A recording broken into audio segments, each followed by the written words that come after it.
Yo, what's up guys? Hey, it's your boy Coach Nate, and in today's video, I just want to talk about the unpopular way of being able to get done the stuff that you know you should do. All right, and here it is. I'm gonna let you in on the secret. The secret is just do it. I know, it's crazy. It's crazy, right? And I had to wear my sweatshirt today. I had to make sure that I was emphasizing the point here, all right? So that's it, y'all. When you can close the gap between what you know you should do and doing it, and you eliminate the story, you eliminate the excuses, you eliminate the thinking, and you just get started. Because let's be honest, the hardest part is usually just getting started. It's like, oh, but man, I don't have the time. Oh, but I'm hungry. Oh, but I'm tired. I haven't slept. You know, and we make up all the different excuses of why we can't, why we shouldn't, we don't have the time, whatever it might be, right? We make excuses, right? But we can either make excuses in our life or we can make it happen, all right? And so that's really it right there. And once we begin to like see ourselves and like, oh, you can like, your mind, like you see it.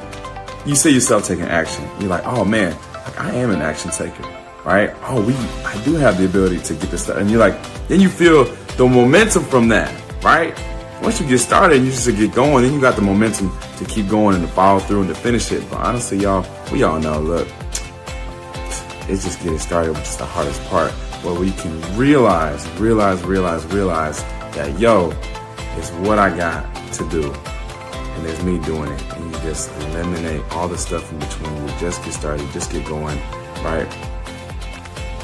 You realize you have choice, and you become empowered.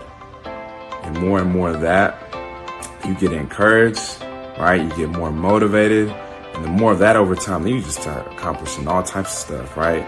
And then it doesn't even become like a second, you don't even think about it twice, right? You just get it done. You just do it. So that's what I wanted to emphasize today, y'all, is just take action. Just get started. Just go for it. Don't think, just do, right? And make it happen for you. So, all right, y'all, it's your boy, Coach Nate. Hope you guys have an amazing Monday, and I'll talk to you guys soon. All right, y'all. Peace. Nathan McCalla is a mental skills and confidence coach for athletes.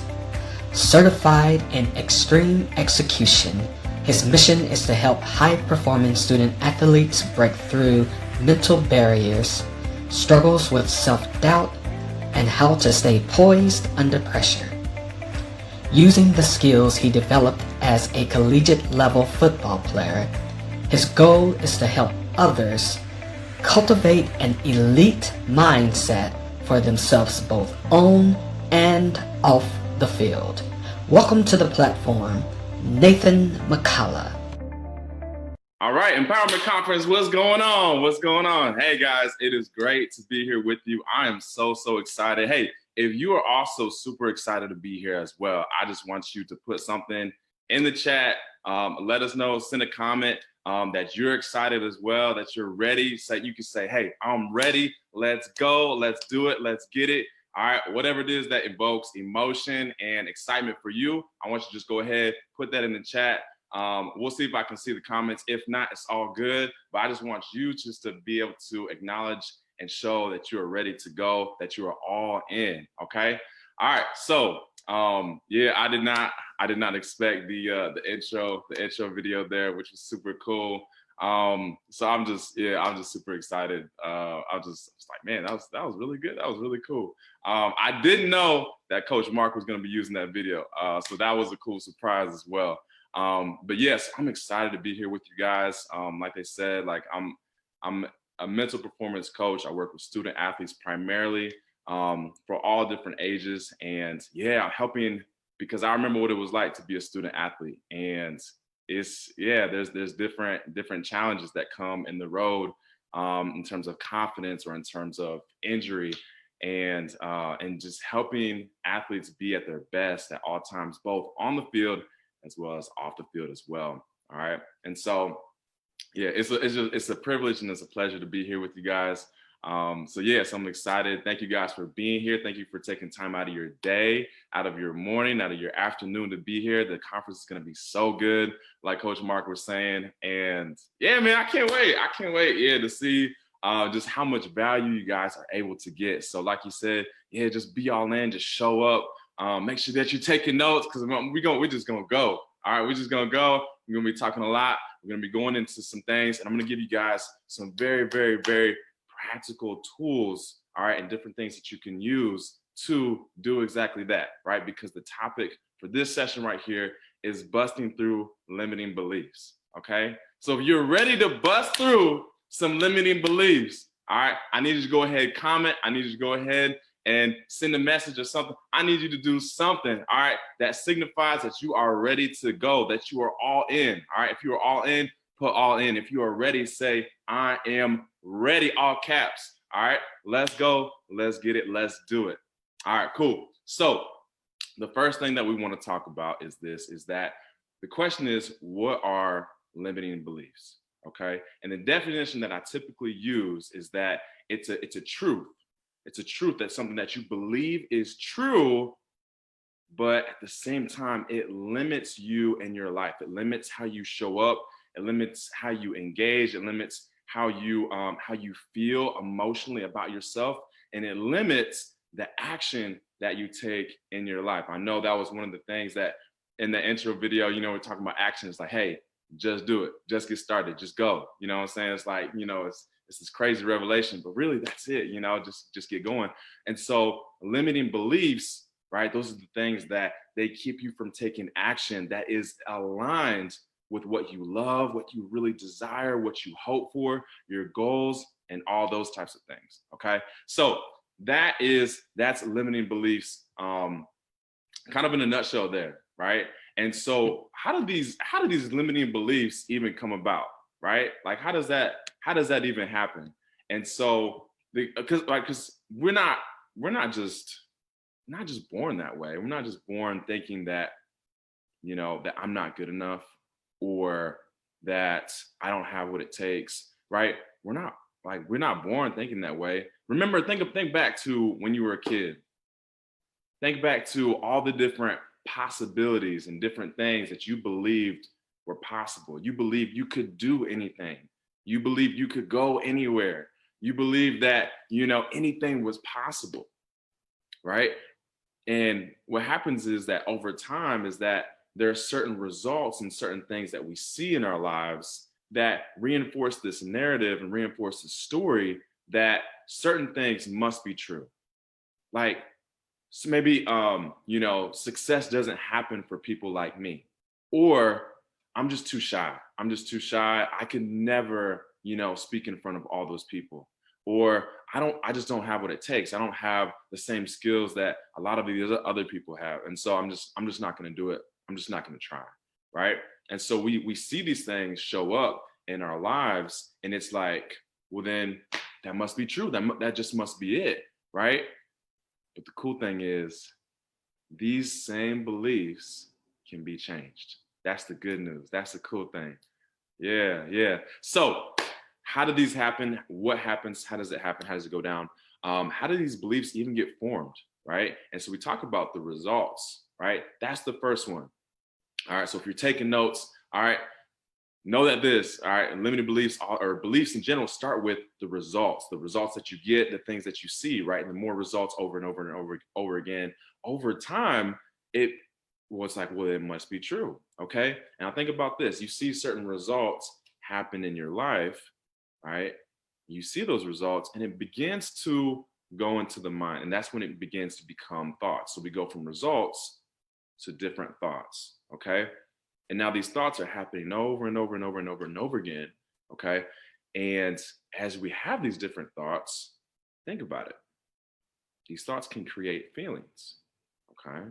So now we feel a certain type of way. Like, think about this. If you think about somebody right now who in your life might have done you wrong. Think about somebody right now who had done you wrong in your life, right? Think about someone who's made you really, really, really, really angry, all right? Or did something to disrespect you, right? You begin thinking about that, you can start to kind of feel a little different. Maybe your skin feels a little bit warmer. Maybe, you got this chill up your spine, right? And that was all caused from thinking okay, from these simple thoughts that are coming through your mind. And now the same is true, even if you think about one of the times or the times in your life that you have most been alive, or you felt the most grateful, or someone who you are incredibly grateful in your life, right? And you begin thinking about that person. Think about what they've done and what they've meant to you and the impact that they've made in your life. And so those thoughts right there, they're creating also this good feeling, right? You think about like, man, like I'm so grateful, I'm so thankful, right? And so these thoughts are creating now feelings, okay? And now what do you guys notice? A lot of times, especially if you think about kids, okay, it's not always proactive, all right? A lot of time it's reactive and reacting to what they feel, as a lot. And when I was growing up, a lot of times I got into a ton of trouble, right? And I remember my mom would always ask me, why did you do that? I wasn't thinking. Well, if I wasn't thinking, quote unquote, what must I have been doing? I was just feeling. I was just going based off what I felt. Okay. And so based off what I felt, I took certain actions that were aligned with what I felt. So remember where we started. We started with the results, right? So we started with the results, and the results over time, right? We begin to get different thoughts in our head. And based on these different thoughts, that's when the feelings show up. All right. So we got the results, the thoughts, and now the feelings. And based on those feelings, oftentimes we take action, or sometimes even this. All right. And you go ahead, comment. Let me know if this is you. Sometimes based on those feelings, how many of you don't take action? Or you take action that is contrary to what you actually want, right? Based on your feelings. Maybe it's the procrastination, or maybe it's eating a certain way that you're like, that's not really what I want. And I know it doesn't align with my goals, but at the same time, it's just there is what I want to do. How many of this is you at all? All right, let me know if that's you. Okay, if that's you, just say, yep, that's me, or yep, I resonate with that. Okay, so we got the results, we got the thoughts, we got the feelings. Okay, we got the action or inaction for that matter, but we're always taking action in some way. All right, and those actions, remember this: nothing will ever change in your life unless you take action. All right. And when you take action, the more and more action that you take, the more and more results that you get. Okay. And so, yeah, if you've been procrastinating on certain things and you've been procrastinating for a long time, which somebody like me, man, I was like, yo, story of my life. I know some of y'all heard that song. It's like story of my life. Look, I was like, man, I'm just a procrastinator, because the results in my life I've seen, right? Procrastination, that's all I do, right? And then I have certain thoughts about that. It's like, well, I don't really want to do that, or it's like, I know I wait till last minute, I feel a certain way, right? And then I just don't take action. Okay. And then more results happen in my life, right? So now we see how this cycle goes, and it goes and it goes and it goes and it goes. All right. And it's hard to get out of that if you've been acting a certain way and you've been showing up a certain way in your life. Okay. So how our beliefs forms, how our beliefs forms, all right, results. We see the results. Those give us certain thoughts. Those thoughts create certain feelings within us. Those feelings, oftentimes we take action, or there's inaction based on those. And then we get more results that further progresses or shows or creates that cycle. All right. Does that make sense? Hopefully that makes sense. All right. If this is tracking so far, let me know. It's like, yes, I'm getting this. It's resonating. I'm understanding. Yep. Okay. I hear that. I see what you're saying. Okay. So let me know. Let me know if that's you, if you're tracking so far. All right. So different examples of beliefs that we have. Okay. What is maybe, feel free, go ahead. What I want you to do, you can put it in the chat there, or you can comment. What are maybe some limiting beliefs that you have, or maybe that you've had about yourself? All right. What are some of those limiting beliefs for you? I know for me personally, one of the biggest limiting beliefs for myself has been that I'm just not good enough. Right? How many of you guys have ever felt that way? And remember, people, what I wanted to let you know is this. All right. A good friend of mine told me this. He said, yo, I just want to let you guys know, vulnerability is cool. All right. Vulnerability is cool, but man, even more than that, vulnerability is powerful because it opens up opportunities for other people to be vulnerable as well, right? And to share their story. It makes space for others to be open, to be courageous and vulnerable as well. All right. So how many of you, like me, have felt, man, I'm just not good enough? Or another one for me was, my voice really doesn't matter, or like my input or my say, it doesn't really matter that much. All right. How many of you, that's something that you resonate with? All right. Those have been some of my limiting beliefs. But how many of you that's something that you resonate with? Let me know. All right. So other limiting beliefs that are very consistent for a lot of people. So a lot of times people will say, there's never enough time. They just don't believe that there's never enough, that there's ever enough time. Okay. How many people have ever thought this? I might do it wrong. I might not do it right. I might mess up. Okay. Maybe for the people, looking for a relationship, I'm going to end up alone. Okay. It hasn't happened yet, and it never will. People just can't be trusted. I'm too old, or I'm too young, right? Maybe there's a certain like opportunity or a certain business or a certain idea, and it sounds great. And it's like, well, it would be great, but I'm too old, or I'm too young. Or maybe it's too late for me. Or I don't have enough resources. Or I don't have the right skills. Or I don't have anything to add. It's already been done before. How many of you guys have resonated with any of those limiting beliefs before? How many of you guys, that's been something for you? All right. So we have the different limiting beliefs there. What do we really want to talk about here? One of the biggest things in the process of busting through, and that's why I said busting through limiting beliefs, is this. It is self-awareness. I don't know if you guys have ever heard of the Genius Study, but when they interviewed like 500,000 people, I believe. And what they found, that like the most successful people were the two most common traits for the most successful people were self-awareness and authenticity. Okay. And so self-awareness, oftentimes, because if you've ever been out somewhere, okay, you've ever been out somewhere, and I don't know if you guys have ever experienced this, where you had something, if it was on your face, it was on your lip, maybe it was on the back of your head or something, and you didn't know, you had no idea, and nobody told you. Yo, look, the real, you're like, man, look, I was in front of, you're like, how could nobody have said anything, right? And so often that's the thing about self-awareness. There are certain things in our lives that we just cannot see, right? And so one of the reasons, that we do what we do as coaches here, like Coach Mark, myself, the other coaches and speakers here, is because oftentimes there are certain things that we cannot see within ourselves. There are certain things that we know and we get and we understand, but there's certain things that we just can't see unless we have a mirror or a reflection or someone else who is showing us that. And oftentimes that's what coaches can help do. Okay.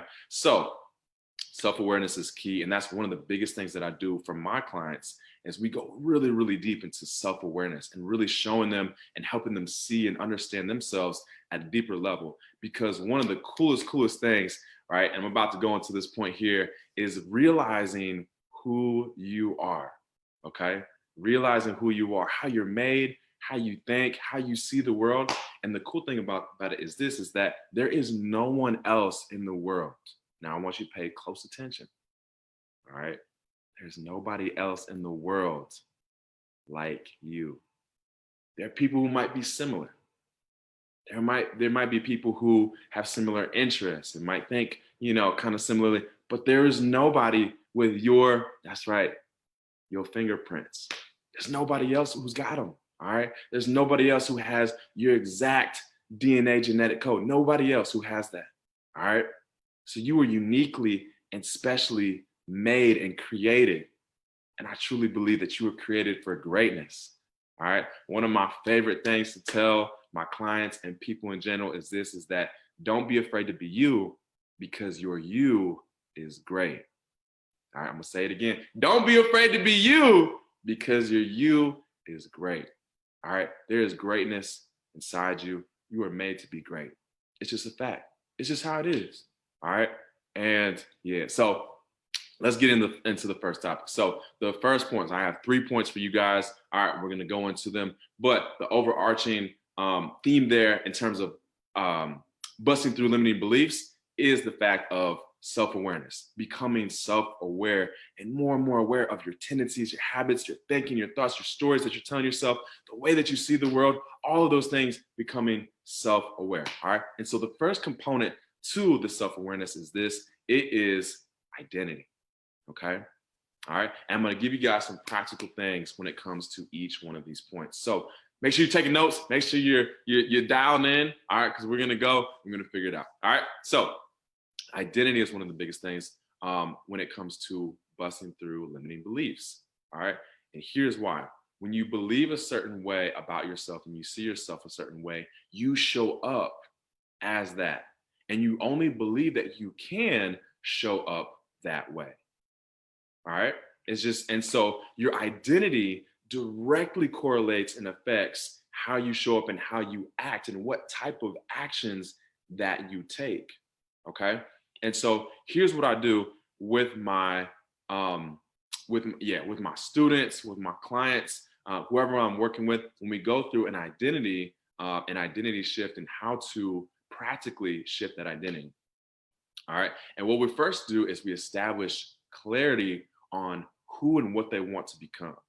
Okay. So a lot of us, we have different roles in our lives, you know, whether it's a husband or a son or a daughter or a business owner or an employee or as a student or as a teacher or as a wife, or, you know, so we have like all these different roles, you know, that we can be, you know, kind of like labeled as, it's like, oh, like this is kind of like who I am, this is what I do, you know. And so the question is this: it's what kind of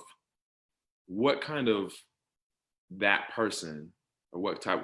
So let's just use so I just think about teammates, right? So when I'm working with athletes especially, it's like, okay, what kind of teammate do you want to be?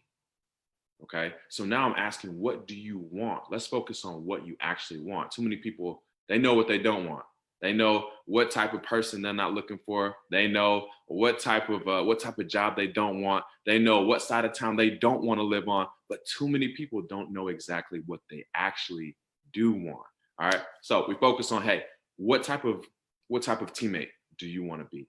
Okay. Well, I want to be an encouraging teammate, or I want to be a dependable teammate. It's like, okay, great.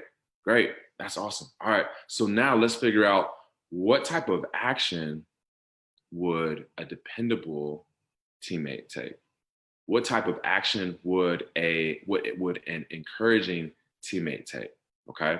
You know, or if I'm working with, you know, one of the young guys and we're talking about, you know, life at home. Okay. It's like, okay, what's one of your roles at home? Oh, I'm a son. Okay. What type of son do you want to be?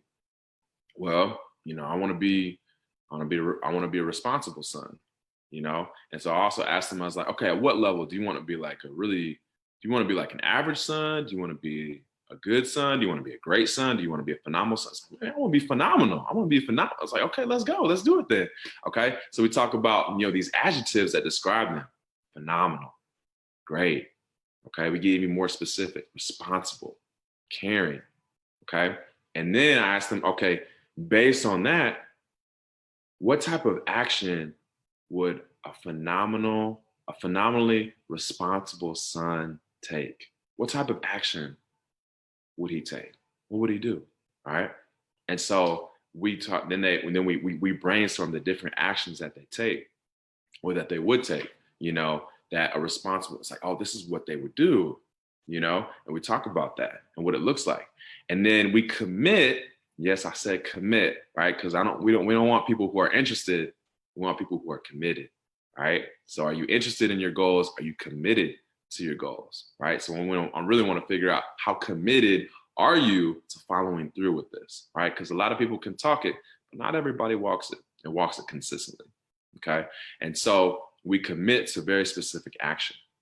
And so in that, and then, yeah, so in that, we understand what type of action, who do we want to be and be like, and what are they like? What type of action do they take?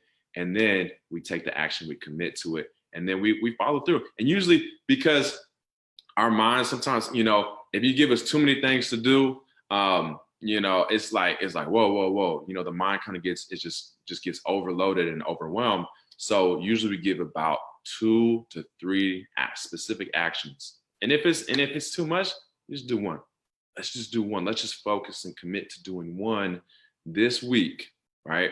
And then let's look at our results. Let's look at our results. Let's get our feedback. Let's find out and look at how did it go, right? And a lot of times, I'm telling you what, when I'm talking to these young men, these young dudes especially, and it's like, oh, a responsible son, he would take out the trash or do the chores or do the dishes without being asked. And man, I tell you, look, these moms, especially these moms, when they say, what's wrong with you? Are you okay? What do you want? And so I was asking, hey, how'd it go? Man, my mom was suspicious. My mom was super suspicious, but she was like, what? No, what do you do? And so it's a whole paradigm shift of like, it's like, yeah, I'm doing it without being asked, And so it's super cool to see like the action when you take it with a very, very clear goal in mind of what you want and what you would be like, right? And how it shifts different things in your life when you take action aligned to that. So that's one of the coolest things with identity. The second part about identity is this, which is really important that I use and work with my clients, is knowing their gifts, their talents, and dare I say it, yes, their superpowers. That's right, I said it. Their superpowers. That's right, I said it. All right. And what I believe is that every one of us is given very, very specific gifts. Each and every person is given very specific gifts, and not everybody has the same gift. All right. Not like some people might be great at speaking, but being organized and being on time is a struggle. It's a struggle. All right. Or working with numbers and being analytical. Some people that's not like their gift or their strong suit or strong suit. Can they do it? Absolutely, they can do it. Absolutely.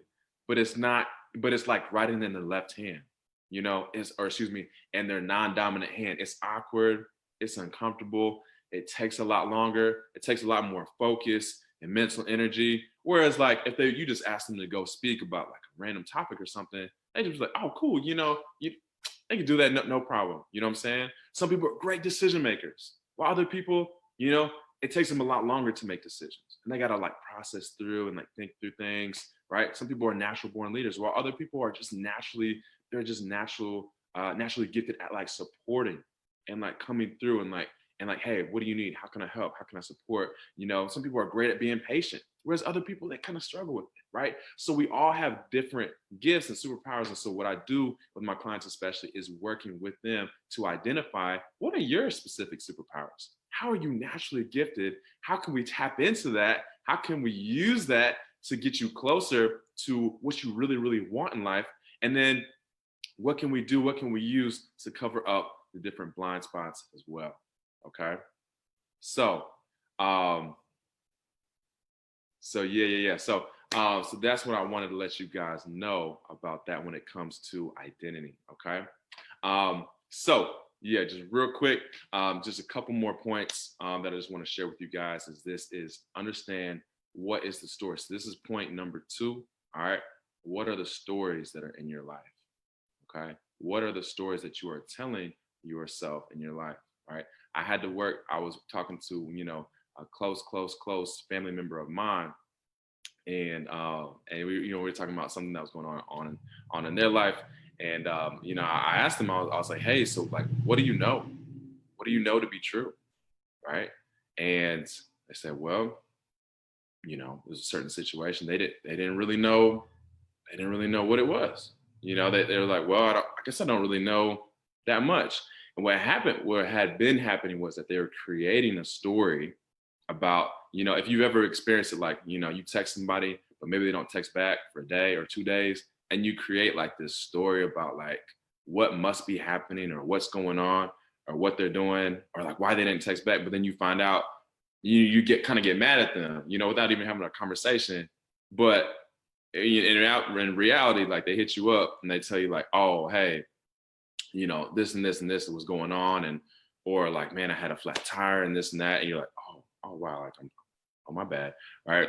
So it's very, very crucial to identify what are the stories that you are telling yourself. All right. Because we have literally thousands of thoughts. Yes, thousands of thoughts every single day.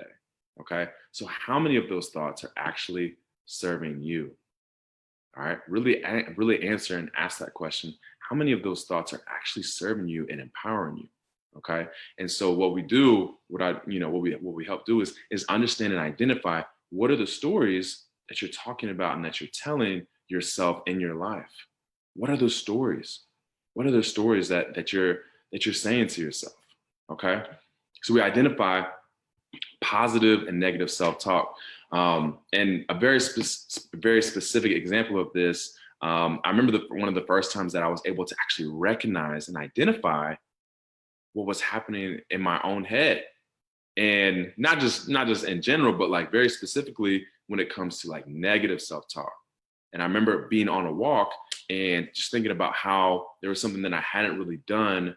And my automatic response to myself was, Nate, that's just typical you. I mean, of course you didn't do it. Of course you didn't follow through, like you never do. You know what I'm saying? And part of that might have been kind of true, but at the same time, I had to stop myself. And I had to stop myself and I had to say, whoa, hold on, real quick. All right, where does this go? Where does this lead to? Where does this conversation go? Where does it lead to? Right. And so just knowing that it's not good. Right. And so I said, okay, well, what can I do? What can I say to myself instead? And it took some time, right? It took some time for me to really think about it. And what I learned and what I identified was that I was like, okay, you know what I can do instead? I realized I was like, okay, I can give myself grace and forgive myself and say, hey, that's okay. Let's find a solution. Let's actually find a solution. What can I do instead? Let's not focus on the problems. Let's focus on the solution. Because when we focus on the solution, right, that gives us hope on what we can do. Whereas we focus on the problems, we just focus on the negative and what was or what is at the moment, right? But focusing on the future and the hope in that is what can give us, a greater motivation, sense of peace, and just propel us into getting into that next thing that is waiting for us, right? Because oftentimes the obstacle, the good thing, the thing that we really want, oftentimes is on the other side of those obstacles. So it's really, really important, okay, to identify the stories and the negative self-talk, right? If you're disappointed with yourself, you don't have to be disappointed with yourself. There are certain things that you can allow yourself freedom. You can allow yourself to let go, okay?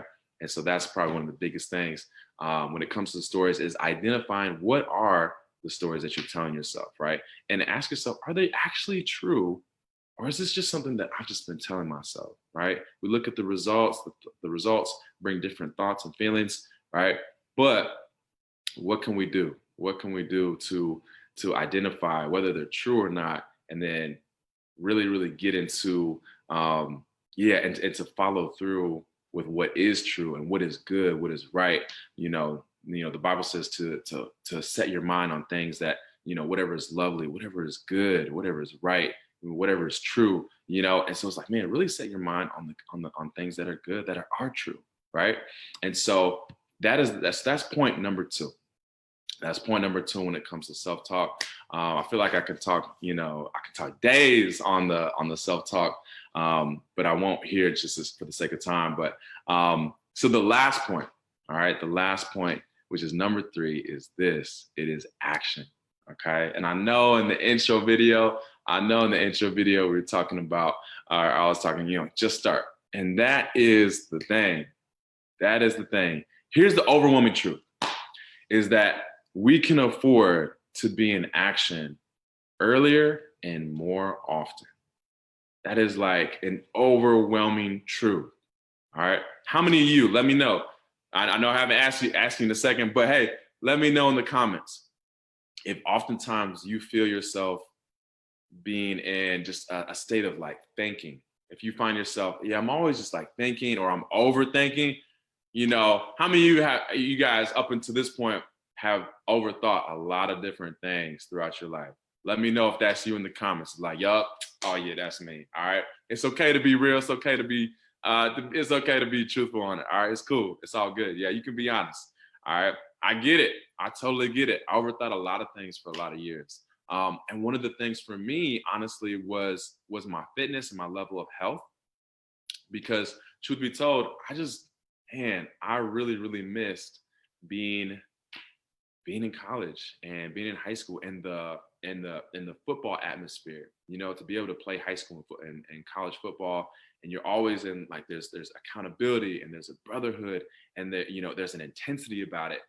And like coming out of college, didn't really have that. And so honestly, I just didn't. In terms of like working out and staying consistent, I didn't have a motivation or a goal for it, right? And so I just got lackadaisical with it, and I just really wasn't consistent for years. Like it wasn't just for a little while, for a few months, but honestly, it was for like probably 3 or 4 years. And truth be told, during the pandemic, which is crazy enough, and I started this coaching journey and like empowering others, like professionally. And I just remember I was like, man, like just gotta get started, just gotta do something. And so I remember I was taking a walk, and then I was just like, I'm just gonna run. I'm just gonna run and see what happens. All right. And then so I kept running. I was just like, I'm gonna just keep going. We just started. All right. And I remember coming home. I did a video, and then I was like, hey, you know what? I'm gonna go do some push-ups. And I don't care how long it takes. Because I had done, push-ups a long time. I was like, man, it doesn't matter how long it takes. If I got to do sets of 10, right? As a college athlete, you're like, 10 push-ups, like, oh, come on now, please. But I was like, yo, I'm gonna humble myself, all right, and I'm gonna just start. I'm gonna just get it. I'm gonna be on this floor doing these push-ups until I've got to 100, right? And so, literally, since I've done that, I've been consistent with working out, right? Because I know that although everything might not be like it once was, I can still maintain, I can still be consistent and consistently take action and just get started, right? Oftentimes it's it's the start that stops most people. I want you to write it down. Go ahead, write this down. It's often the start that stops most people. Okay.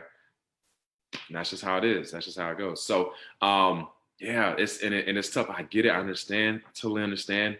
But yeah, so decision velocity. That's the word. Decision velocity, right? So making decisions that are not like make or break decisions. Like it won't just change everything. It's not like things that you have to really, really think about. It's kind of like, you don't want this or this, or, should I work out at this time or this time? And, it's just like decisions that should be a little bit easier to make, right? Decision velocity, right? So just do it, just go, just get started, just make it happen, right? Because when we get into action, right, we talk about it, those actions get results. And when you see those results, you're like, oh yeah, it reaffirms an identity in what you think about yourself. It's like, oh yeah, I am an action taker. Oh yeah, I can make decisions quickly. Oh yeah, like I am an athlete. I do work out. I do eat well. Like I'm just, and so when you see more and more results over time, right? Because over time it builds this identity and the belief system that you have about yourself. Okay. And what I love, and I always got to tell my clients, my people, whoever it is that I'm working with, that is this: it's long-term consistency over short-term intensity. You will get more out of working out. You'll get more out of working out. Let me see. Oh yeah, if you're working out 10 minutes a day for 30 days, you will get more out of that, I promise you, than you will working out 3 hours one day a month, right? And it's like the same amount of time, right? It's still 3 hours. You're still working out 3 hours. But think about that. right? You think about that, it's like, man, I'm gonna just put 3 hours in. I'm gonna put 3 hours in once a month. You know what I'm saying? I'm just that one time a month. I'm gonna just go real, real hard. It's like, okay. But if you're working out at a high intensity level for even just 10 minutes a day, once a day, it's really just 10 minutes, right?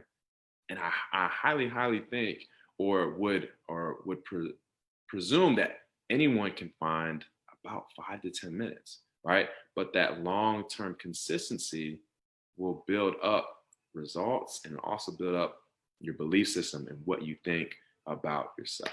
Okay, so that's taking action. Let me see if I have any other points for you guys. Oh man, yeah. So I had to. Oh man, I knew I had to talk about it. I knew I had to talk about it. Man, so the comfort zone. We got to talk about the comfort zone when it comes to action. All right, because a lot of us are afraid of the comfort zone. Let me know if I'm wrong. Let me know if I'm wrong. Let me know. But what I would venture to guess is that a lot of people are uncomfortable even thinking about the getting outside of their comfort zone. I hear, oftentimes you might hear people say, I'm an introvert, so I'm not going to speak in front of people. Well, it's like, well, they're kind of comparing like the idea of being an introvert, someone who like refuels by being able to like be alone and have time to themselves and prefer to process their thoughts and emotions internally, with the fact of like being around people or speaking in front of people. Introverts can do it too, right? But it's more like it's something that's fearful, or they might be shy, right? And so a lot of times, so what I love to do, I love to do this with with my clients, the athletes, and students as well. Is something called rejection therapy. Okay, and so that is finding something that scares you, something that if you were to do it, there's a high probability, or there's just a high chance or risk that yes, you might get rejected. Okay, and so it is so good. It is so good to see.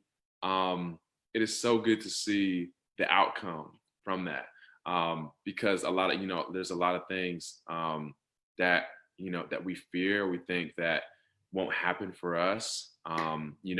That belief system that we have, or those limiting beliefs that we have about it, about whatever it is.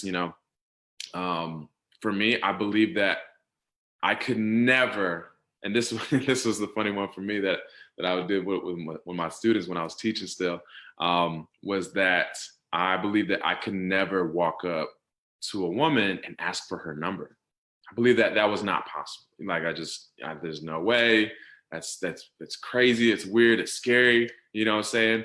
And so I made a deal. I was like, I was telling my students what to do, but I was like, I'm also going to do this with you. I'm also going to do the rejection therapy. All right. And so what I did, so I went, I had to go and I had to ask some women for their number. And so it was the first time I had ever done it in my entire life. Right. And I know that might sound crazy or whatever, but it's true. It's true. And so it was so scary. But I remember and I did it. I had to do it like multiple times. And I was like, the more I did it, the more comfortable I got. So know this: when you get outside of your comfort zone, and when you get outside of your comfort zone and you get into the courage zone and you take action, and consistent action to and for and towards the thing that scares you most, that becomes your new comfort zone. And it's pretty cool. It's pretty cool. It's pretty cool. The courage zone then becomes your new comfort zone, and you've now expanded the zone in which you're comfortable with, and taking action in that. All right. So I have a few moments here. So realize this is that your mind's objective is to keep you safe. Your mind wants to keep you safe and doesn't necessarily want to enable you to be successful. All right. So always remember that. I think, so the last thing that I want to let you guys know is that I really want you to remember and take away this last thing is that remember, the only thing that is stopping you between where you are and what you want is simply just what you think. The only thing that's holding you back from what you want is what you think. All right. So, hey, let me know if this was helpful. If you got value from this, if this was fire, drop some fire emojis. I love those fire emojis, like some hand claps or something. Let me know if this was valuable. Let me know what was your greatest takeaway. I'll be in the Facebook group all day today. Also, if you would like a one-page PDF, just a free guide of like what we've gone over and how to do it and how to really implement busting through limiting beliefs, let me know. I'll get that to you personally. And I'll also make sure that all my social media is in the Facebook group and different ways to connect with me. If you loved it, let me know. But thank you guys so much for your time, and I can't wait to see how you guys transform your mindset. So thank you guys so much. Coach Mark, it's all you.